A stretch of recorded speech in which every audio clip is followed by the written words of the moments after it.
भगवान की बड़ी कृपा, हनुमान जी की बड़ी दया, हम पर गुरुदेव भगवान के चरणाश्रित चरणों का आशीर्वाद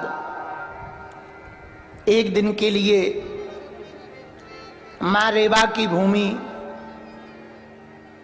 संस्कार की राजधानी जिसे कहा जाता,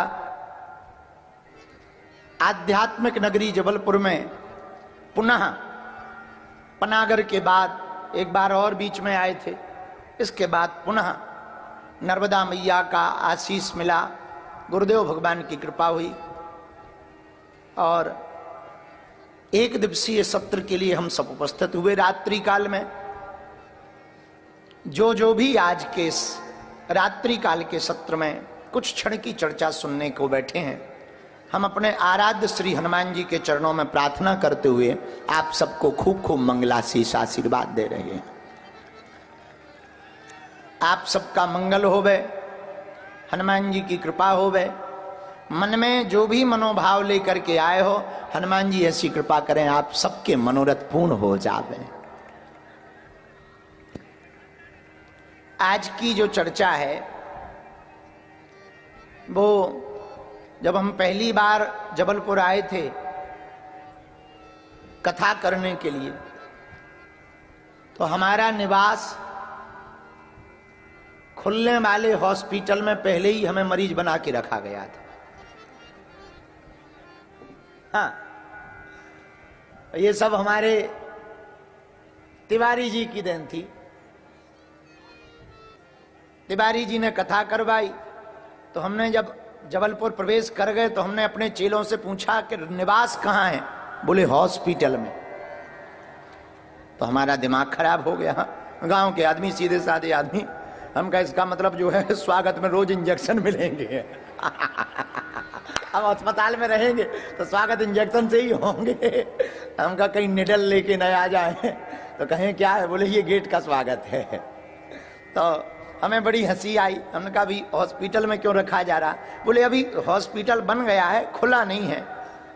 तो हम जब रुके 7 दिन की कथा थी ना, 7 दिन रुके। सौरभ जी ने बड़ी श्रद्धा पूर्वक सेवा की।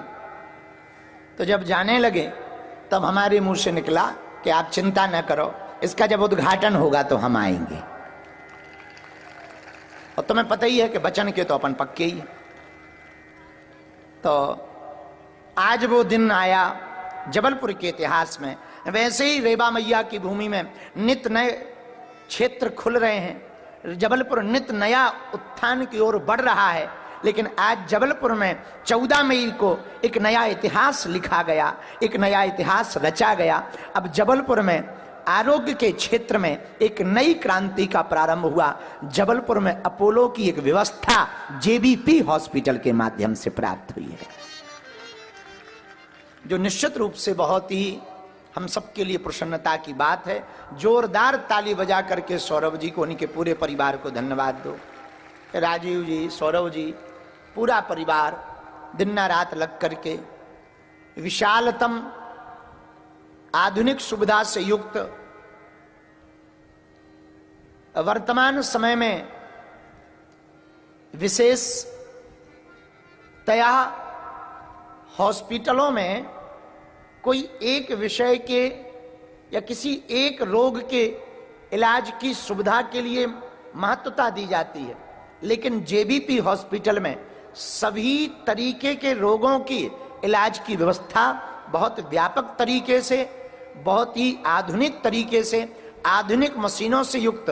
और सबसे बड़ी बात हमको ये लगी, हॉस्पिटल उद्घाटन होता है तो हजारों लोग आते हैं उद्घाटन पे, सब आते हैं और आए भी हैं, पर कोई भी हॉस्पिटल अध्यात्म के साथ प्रारंभ किया जाए तो हम यूं कह सकते हैं हॉस्पिटल में दवा भी मिलेगी और भगवान की कृपा भी मिलेगी। एक सज्जन ने हमको पूछा, महाराज आप भी अस्पतालों पे जोर क्यों दे रहे? हमने कहा सुन नक्कटा, चूंकि वो आदमी यहीं जबलपुर का था, दमोह नाका का, नाम चंगीलाल।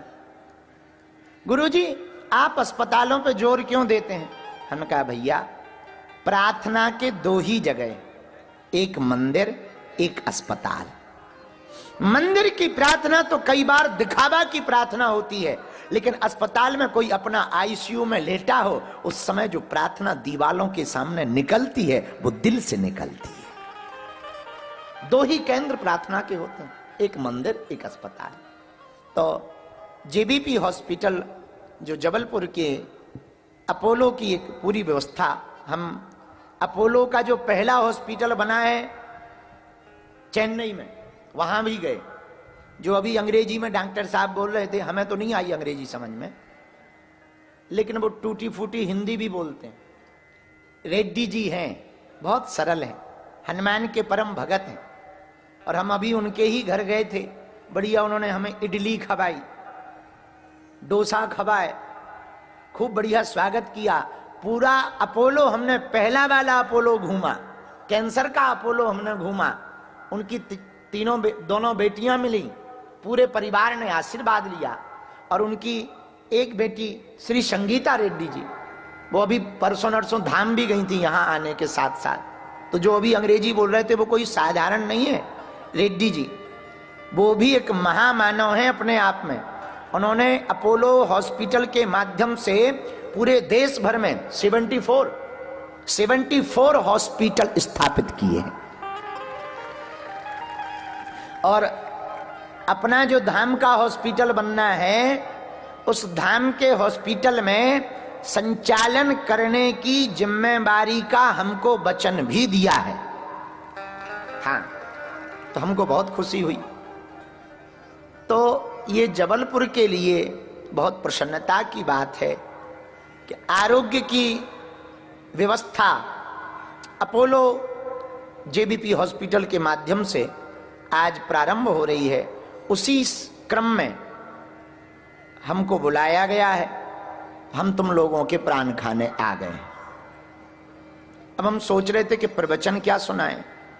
अब इंजेक्शन या बोतल पर तो सुना नहीं सकते, या ब्लड टेस्ट पे तो सुना नहीं सकते, शुगर पे थोड़ी सुना सकते। तब तक हम गाड़ी में बैठे थे तो एक चौपाई हमारे दिमाग में आई। कौन सी? आहा, हनुमान चालीसा में कली कुल शेखर पावनावतार तुलसीदास जी लिखते हैं, लाए सजीवनी लखन जिया, लाए सजीवन लखन। गाइए गाइए, सबको याद है। लाए सजीवन लखन जिया, लाए संजीवनी लखन जिया। हनुमान जी संजीवनी बूटी लेकर आए। कितनी अद्भुत चौपाई है, आज से मिलती जुलती है, आज के कार्यक्रम से मिलती जुलती। लाय संजीवनी लखन जियाए, श्री रघुवीर हरसि उर लाए। हनुमान जी बूटी लाए।